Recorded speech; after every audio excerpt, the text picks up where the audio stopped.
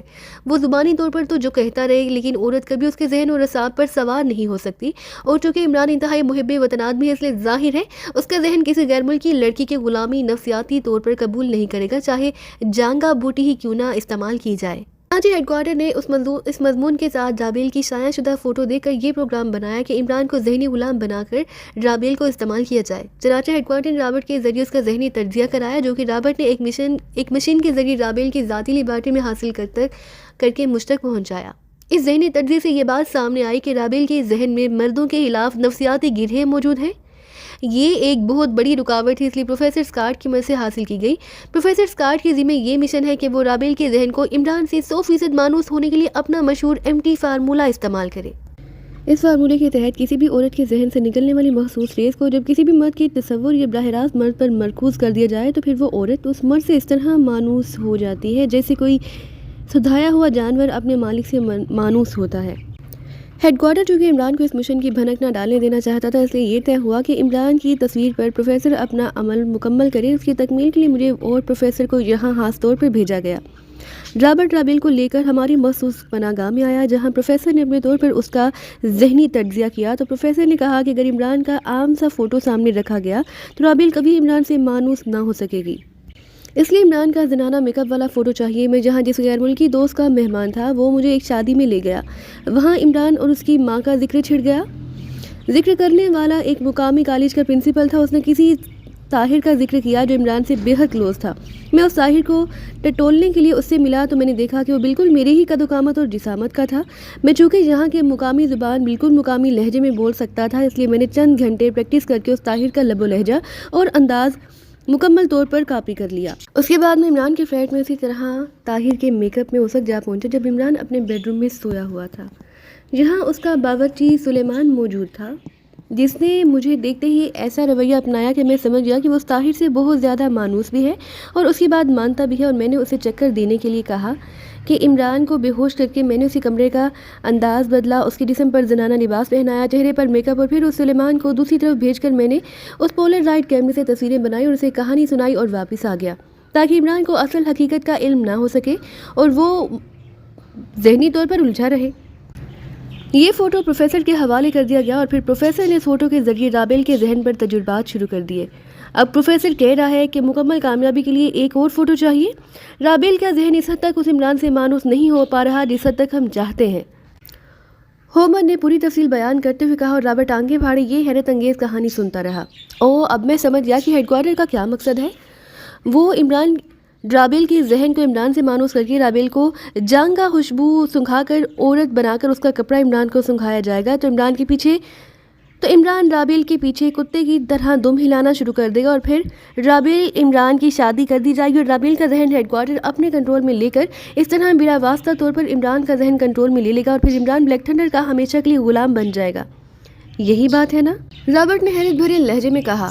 ہاں بالکل یہی بات ہے، ہومر نے سر ہلاتے ہوئے کہا، اور بڑی پیچیدہ منصوبہ بندی کی گئی ہے اس طرح عمران کی خاطر۔ اس کا مطلب ہے کہ ہیڈ کوارٹر کے نزدیک اس کی بہت اہمیت ہے۔ رابرٹ نے سر ہلاتے ہوئے کہا، اور ہومر نے اس بار کوئی جواب دینے کی بجائے صرف اسبات میں سر ہلا دیا۔ مسٹر ہومر، تمہاری باتوں کے دوران میں ایک پوائنٹ سوچتا رہا، میرا خیال ہے اس پوائنٹ پر ہیڈ کوارٹر کو بھی کوئی اعتراض نہ ہوگا اور کوئی کام بھی آسانی سے ہو جائے گا۔ پروفیسر اسکاٹ اچانک بول پڑا، وہ اب تک بالکل خاموش بیٹھا رہا۔ کیسا پوائنٹ؟ تفصیل سے بتاؤ، ہومر نے چونک کر پوچھا۔